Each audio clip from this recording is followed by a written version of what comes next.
یہ بتائیے گا کہ بزرگوں کے طفیل سے دعا مانگنا کیا یہ جائز عمل ہے؟ یعنی اس کے معنی کیا ہے؟ میں تو کبھی آج تک یہ نہیں سمجھ سکا۔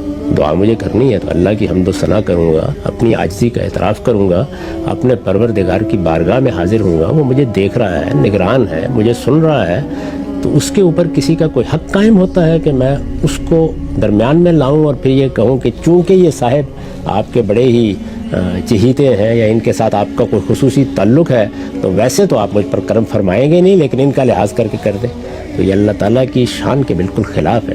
چنانچہ پیغمبروں کے ذریعے سے جو دعا مانگنے کا یا اللہ سے کوئی درخواست کرنے کا طریقہ بتایا گیا ہے، اس میں آپ کو اس کا کوئی شائبہ بھی کبھی نظر نہیں آئے گا۔ وہ دعائیں دیکھیے جو داؤد علیہ السلام نے کی ہیں اور زبور کی شکل میں ہمارے پاس موجود ہیں، پیغمبروں کی دعائیں جو بائبل کے صحائف میں نقل ہوئی ہیں، قرآن میں جو پیغمبروں کی دعائیں نقل ہوئی ہیں، رسالت میں آپ صلی اللہ علیہ وسلم کی جو دعائیں ہیں، ان میں کہیں آپ کو اس طرح کی کوئی چیز ملتی ہے؟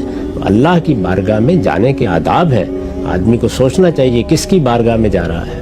یہاں ادنا درجے میں یہ خیال کرنا کہ وہ ویسے تو میری سنے گا نہیں، البتہ فلاں کا لحاظ کر کے سن لے گا، یہ آخری درجے کی اہانت ہے اللہ تعالیٰ کے معاملے میں۔